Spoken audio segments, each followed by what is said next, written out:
Young Millionaire told his fiancée he was bankrupt to test her love. What she did made everyone froze. The golden hues of the setting sun bathed the skyline of New York City, spilling through the floor-to-ceiling windows of Ethan Harrington's penthouse. The living room, a modern masterpiece with sleek marble floors and plush leather furnishings, exuded an air of luxury and accomplishment. Yet tonight it felt cold and suffocating. Ethan sat on the edge of the expansive white sofa, his hands clasped tightly together as he stared at the coffee table. A bead of sweat trickled down his temple, despite the perfect temperature of the room. Across from him, Clara Bennett perched on a sleek armchair, her posture upright, her expression one of curiosity mixed with unease. "What's going on, Ethan?" Clara's voice broke the silence, soft but edged with concern. Her emerald green eyes searched his face for answers. "You've been acting strange all day." Ethan looked up, meeting her gaze for the briefest moment before looking away again. His throat felt dry, his heart thundering against his ribcage. He had rehearsed this moment countless times in his head, but now that it was here, his resolve faltered. "Clara," he began, his voice hoarse, "I have something to tell you." Her brows knitted together, a flicker of worry crossing her features. "What is it?" He exhaled sharply, his hands gripping his knees. "I've lost everything," he said, the words tumbling out like a dam breaking. "The business, the investments, it's all gone. I'm bankrupt." For a moment, there was silence. Clara blinked, her lips parting slightly as if to speak, but no words came. She leaned back, her hand instinctively moving to clutch the delicate pendant around her neck, a gift from Ethan on their last anniversary. "Ethan," she finally said, her voice a whisper, "what are you saying? Is this some kind of joke?" "I wish it were," he replied, his tone heavy with despair.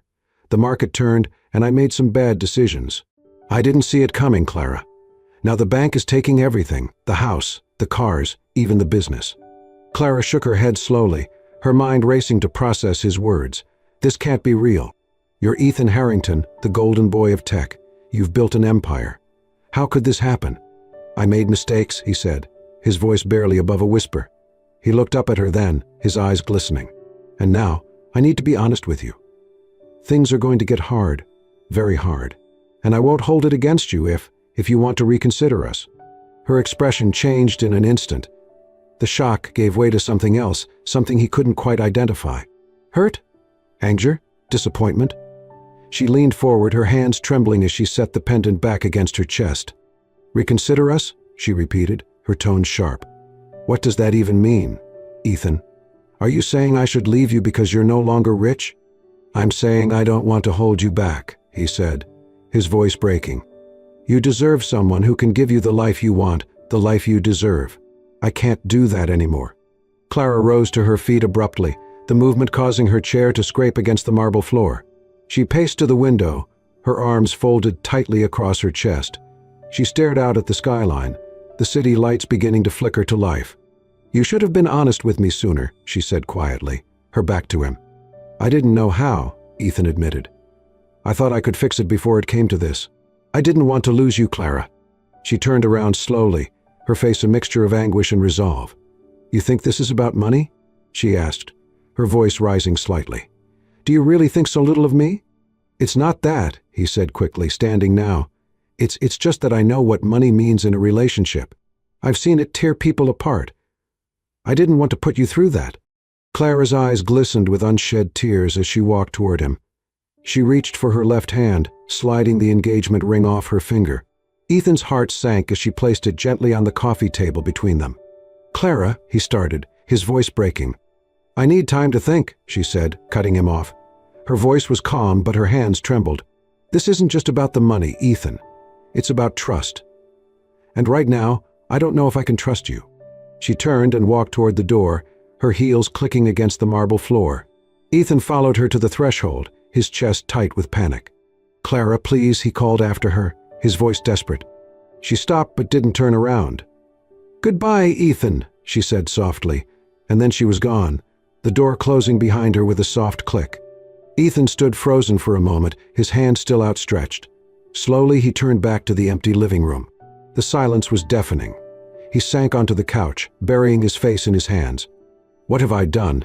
he whispered to himself, the weight of his actions crashing down on him like a tidal wave.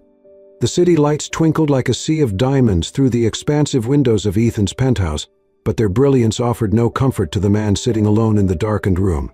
Ethan Harrington leaned back in his chair, a glass of whiskey in his hand, his mind racing as he replayed the evening's events. Clara's expression, the tremble in her voice, the way she had placed the ring on the table, it all haunted him. He had told her he was bankrupt, a lie carefully constructed to gauge the depth of her love for him. But now, in the silence of his empty home, doubt gnawed at him like a relentless predator. Ethan wasn't bankrupt. Far from it. Over the past year, his tech tup had experienced explosive growth, making him wealthier than he had ever imagined. He could afford anything, mansions, luxury cars, even his own private jet, but the one thing he couldn't buy was certainty about Clara's feelings. The memory of the conversation that had planted the seed of doubt in his mind replayed like a bad dream. It had been at a gala 3 months ago. Ethan had stepped away to take a call and returned just in time to overhear Clara's friend, Lauren, talking to another guest.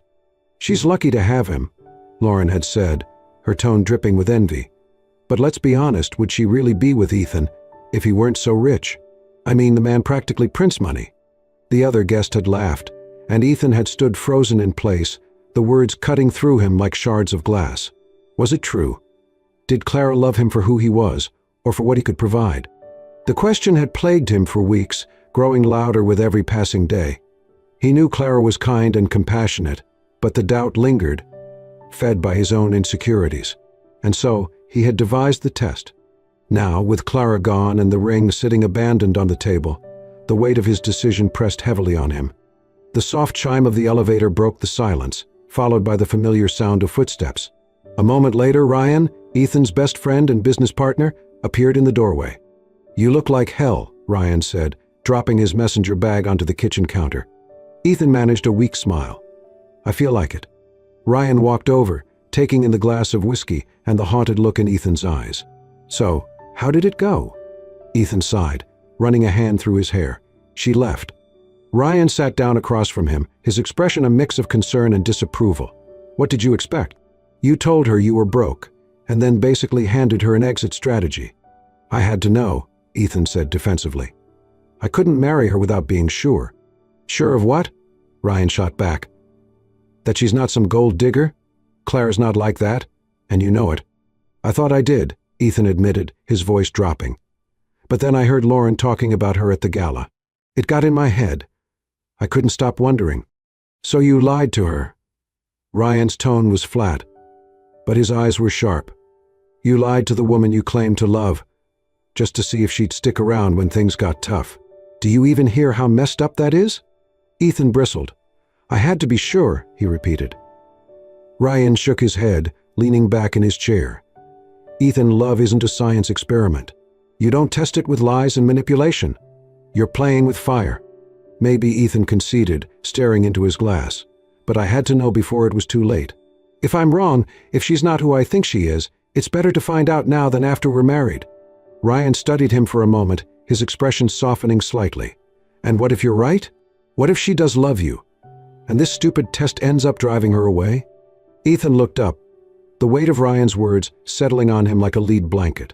"I don't know," he admitted. "I guess I didn't think that far ahead." "Clearly," Ryan said, his voice tinged with frustration. He stood, pacing the length of the room. "Look, I get it. You've been burned before. You've worked hard for everything you have, and you're afraid of losing it, or worse, of being used for it. But Clara isn't like the others. She's different." "Is she?" Ethan challenged, his voice rising slightly. "How do I know that, Ryan? How do I know for sure?" Ryan stopped pacing and turned to face him. "You don't," he said simply. "That's the thing about love, Ethan. It's a risk. You have to take it on faith. If you can't do that, then maybe you're not ready for marriage at all." The words hit Ethan like a punch to the gut. He opened his mouth to respond but closed it again, the weight of his guilt and uncertainty rendering him speechless. Ryan sighed, grabbing his bag. "Look, it's your life. But if you ask me, you're going to regret this. And when you do, I just hope it's not too late to fix it." With that, he walked out, leaving Ethan alone once again. Ethan stared at the empty doorway, Ryan's final words echoing in his mind. What if she surprises you in a way you're not ready for?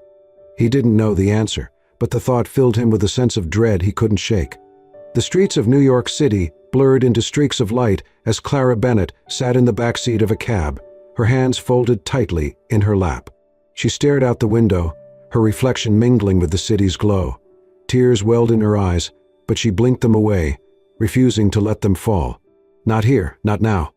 Her mind replayed the scene at Ethan's penthouse, the trembling in his voice, the anguish in his eyes, the shock of his words. Bankrupt. Everything gone.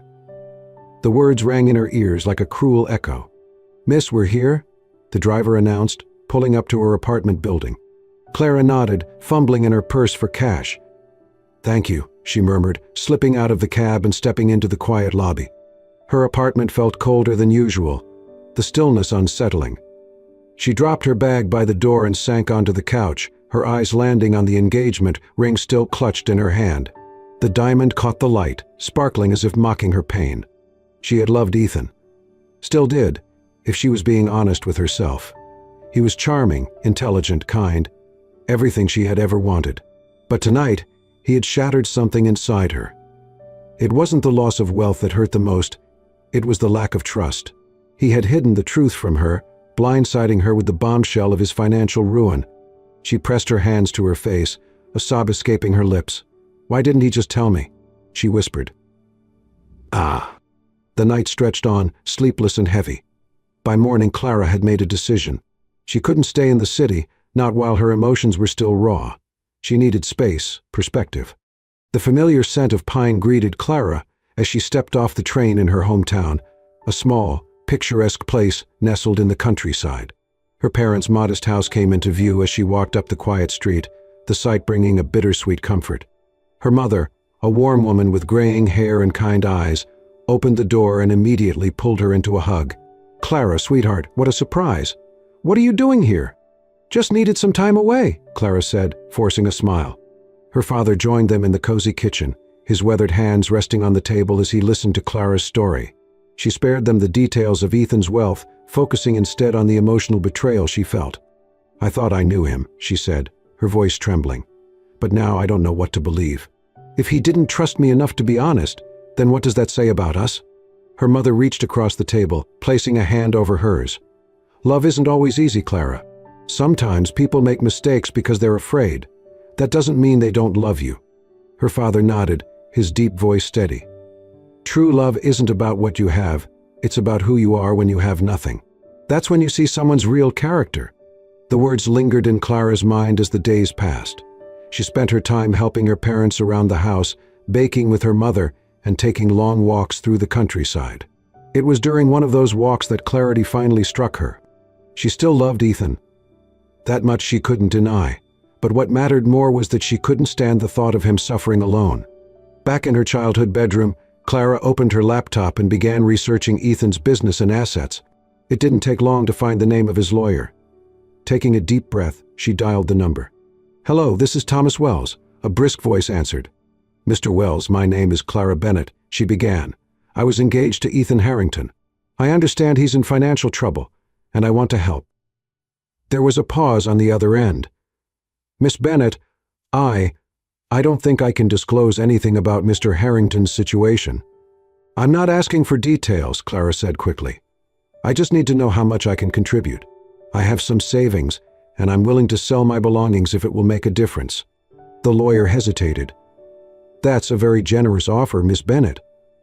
"Are you sure about this?" "Yes," Clara said firmly. "Please, let me know how I can help." After ending the call, Clara opened her closet and began pulling out items to sell.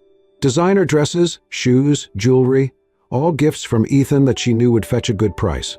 As she packed the items into boxes, she felt a strange sense of peace. This wasn't about proving anything to Ethan or trying to win him back. It was about doing what felt right. No matter how things ended between them, she couldn't ignore the love they had shared. A few days later, Clara received confirmation that her contribution had been deposited into Ethan's account. She sat by the window, looking out at the quiet street, a mix of emotions swirling within her. She didn't expect gratitude or recognition. She wasn't even sure if Ethan would find out what she had done. All she knew was that, in her own way, she had kept her promise to love him, even when it hurt. For the first time since that night at the penthouse, Clara felt a small flicker of hope. Maybe, just maybe, this was the beginning of healing, not just for Ethan, but for herself as well. Ethan Harrington sat at his desk, the weight of the past few days pressing heavily on his shoulders. The sun filtered through the windows of his penthouse, but its warmth felt distant, like a memory slipping through his fingers. His phone buzzed on the desk, snapping him out of his daze. It was a call from Thomas Wells, his lawyer. Ethan hesitated for a moment before answering. "Thomas," he said, his voice weary. "Ethan," Thomas began, his tone cautious, "something unusual has happened. I just received a deposit into your account. It's not a large sum by your usual standards, but—" "What kind of deposit?" Ethan interrupted, his brow furrowing. "It's from Clara Bennett," Thomas said, and Ethan froze. "She transferred what appears to be her life savings. I wasn't sure if you were aware of this, but—" Ethan shot up from his chair, his heart pounding. "Wait, Clara? She what?" "She also sent a note, asking that the funds be used to cover any outstanding debts. Ethan, she thought you were truly bankrupt." Ethan sank back into his chair, his breath catching in his throat. He closed his eyes, the guilt washing over him like a tidal wave. Clara had believed his lie. Not only that, but she had gone so far as to sacrifice her own security to help him. He rubbed a hand over his face, trying to process what this meant. All he had wanted was to test her love, to know for certain that it wasn't tied to his wealth. But now, the reality of her selflessness left him reeling. "Do you want me to reverse the transaction?" Thomas asked cautiously. "No," Ethan said quickly, then softened his tone. "I mean, not yet. I need to think." Hours later, Ethan sat on the couch, staring at the engagement ring Clara had left behind. His mind replayed every moment of their time together, the way she had laughed at his jokes, the way her eyes sparkled when she talked about her dreams, the quiet moments they had shared when words weren't necessary. A knock at the door jolted him from his thoughts. He opened it to find Ryan standing there, holding an envelope. "This came to the office," Ryan said, handing it over. Ethan frowned, taking the envelope and noting Clara's handwriting on the front. His hands trembled slightly as he tore it open. Inside was a letter, written in her familiar, elegant script. He sat down and began to read. "Dear Ethan, by the time you read this, I'll already be gone. I've decided to leave New York and start fresh somewhere new. I know we've been through a lot, and I want you to know that I don't blame you for anything. Life is unpredictable, and sometimes it forces us to make hard choices. Even if we can't be together, I'll always be grateful for the love we shared. You taught me so much about strength, passion, and what it means to dream big. Those memories will stay with me forever. I've done what I can to help you, even if it's just a small gesture. I hope it brings you some peace and helps you rebuild. I wish you nothing but happiness and success, Ethan. You deserve it. With love, Clara." Ethan lowered the letter, his chest tightening. The finality of her words hit him like a punch to the gut. She was truly gone, and it was because of him. "What does it say?" Ryan asked gently. Ethan handed him the letter, unable to speak. As Ryan read, his expression softened. "Ethan, this is real love," he said quietly. "She's willing to walk away, to sacrifice for you, even after everything." Ethan ran a hand through his hair, his mind racing. "What have I done?" he muttered. "I wanted to test her love, and now I've pushed her away." Ryan placed a hand on his shoulder. "You still have a chance to fix this," he said. "How?" Ethan asked, his voice filled with anguish. "She's gone, Ryan. She doesn't trust me anymore, and maybe she's right not to. I lied to her. I broke us." Ryan shook his head. "You can still make this right. But first you need to decide, are you willing to risk it all to win her back? Or are you going to let her go and spend the rest of your life regretting it?" Ethan sat in silence, his gaze fixed on the letter in his hand. Clara's words echoed in his mind, "Even if we can't be together, I'll always be grateful for the love we shared." He thought about the woman who had given so much, who had seen him at his worst and still chosen to help. She deserved better than the lies he had told. She deserved the truth. But would the truth be enough? Could he undo the damage he had caused, or was it too late? "I don't know if she'll ever forgive me," Ethan said finally, his voice trembling. "There's only one way to find out," Ryan said, his tone firm. "But you need to be honest this time. No games, no tests, just the truth." Ethan looked up, determination flickering in his eyes. "You're right," he said. "I owe her that much. And if she'll let me, I'll spend the rest of my life proving that I deserve her." Ryan nodded, a small smile tugging at his lips. "Then what are you waiting for?" Ethan stood, clutching the letter tightly. He didn't know what the future held, but one thing was certain. He couldn't let Clara go without a fight. The train screeched to a halt at the small station, and Ethan Harrington stepped onto the platform, the crisp country air biting at his face. His heart pounded as he clutched the bag slung over his shoulder, his resolve as fragile as the early morning frost clinging to the ground. Clara's hometown was quaint and unassuming, a stark contrast to the towering skyscrapers and relentless energy of New York City. Yet here, amidst the quiet streets and familiar charm, he hoped to find redemption. After hours of scouring the town for her, Ethan learned from a kind shopkeeper that Clara often spent her mornings helping her parents at their modest bakery on Main Street. Instead of confronting her there, he decided to set his plan into motion, a plan to show her how much she truly meant to him. The sun dipped below the horizon, painting the sky in hues of orange and purple, as Ethan stood in the middle of the town square. Around him, a small crew of locals, people he had hired with the promise of a generous donation to the community center, worked tirelessly to transform the space. Fairy lights crisscrossed overhead, casting a soft golden glow. The square was lined with flowers, their fragrant blooms arranged in a path that led to a small stage. On the stage, Ethan had set up an easel displaying photos of their memories together. Their first trip to Paris, a candid shot of Clara laughing in a sunlit park, a picture of the two of them on a snowy New Year's Eve. "Do you think this will work?" Ethan asked one of the volunteers, an older man with a kind smile. The man chuckled.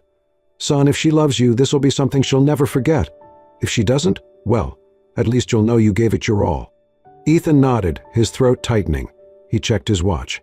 It was almost time. Clara Bennett was exhausted from a day of baking and cleaning, her apron dusted with flour as she walked home. She hadn't noticed the town square earlier, but now, as she passed by, she stopped in her tracks. The sight before her took her breath away. The square was bathed in soft light, the decorations making it look like something out of a fairy tale. Curious and slightly hesitant, she followed the path of flowers, her heart pounding with each step. When she reached the stage, her eyes widened at the photos. Memories of her time with Ethan stared back at her, each one a reminder of the love they had shared. Her throat tightened as she whispered, "Ethan, what is this?" "Clara," came a familiar voice, soft yet steady. She turned to see Ethan standing at the edge of the stage. He was dressed simply, his usual confident demeanor replaced by vulnerability. He took a deep breath, stepping closer until he was standing just a few feet away. "What are you doing here?" Clara asked, her voice trembling. "I came to make things right," Ethan said. "I've been a fool, Clara. I lied to you, and it was the biggest mistake of my life." Clara's brows furrowed. "What do you mean you lied?" Ethan looked down for a moment, gathering his thoughts, then met her gaze. "I wasn't bankrupt. The truth is, my business is thriving. I wanted to test your love, to see if it was real. I thought if I told you I lost everything, I'd know for sure if you cared about me or the money." Clara gasped, her hand flying to her mouth. You lied to me? You made me believe you'd lost everything?" "I know," Ethan said quickly, his voice breaking. "It was cruel and stupid, and I'll never forgive myself for hurting you. But Clara, I was scared. Scared of losing you, scared of not being enough. And in trying to protect myself, I pushed you away." He dropped to one knee, pulling a small box from his pocket and opening it to reveal the engagement ring she had left behind. "Clara, I don't deserve your forgiveness, but I'm begging for it anyway. You showed me what true love is. You gave me everything, even when you thought I had nothing. And now, I want to spend the rest of my life proving to you that I'll never take your love for granted again. You are the most valuable thing I've ever had. Will you give me another chance?" Clara stared at him, her emotions warring within her. Tears welled in her eyes as she looked at the man who had shattered her heart, but now knelt before her, bearing his soul. "I don't know if I can trust you again," she said, her voice barely above a whisper. "You broke something between us, Ethan. Trust isn't rebuilt overnight." "I know," he said, his eyes pleading. "But I'll do whatever it takes to earn it back. If it takes months, years, I don't care. You're worth it, Clara? You've always been worth it?" The weight of his words hung in the air, and for a moment, silence enveloped them. Then, slowly, Clara reached out and took the ring from his hand. "I don't have an answer for you tonight," she said softly, "but I'll think about it." Ethan's heart clenched, but he nodded. That's all I can ask for." She turned and walked away, leaving him standing alone in the glow of the fairy lights. Despite the uncertainty, Ethan felt a flicker of hope. He had taken the first step, and now all he could do was wait. The crisp evening air was filled with the soft hum of crickets as Clara walked along the quiet path leading away from the town square. Ethan's heartfelt words echoed in her mind, his desperate plea to win back her trust pulling at her heart. She clutched the engagement ring in her palm, the diamond catching faint glimmers of light as it reflected the moonlit sky. "Do I give him another chance?" she whispered to herself, her steps faltering. Behind her, the town square remained alive with the gentle glow of fairy lights. As she paused by a bench to sit, trying to quiet the storm of emotions swirling within her, she heard footsteps approaching. "Excuse me, dear," a voice called softly. Clara turned to see an older woman standing nearby. Her silver hair framed a face lined with age but bright with warmth. The woman smiled, her gaze kind. "I couldn't help but overhear," the woman said, gesturing back toward the square.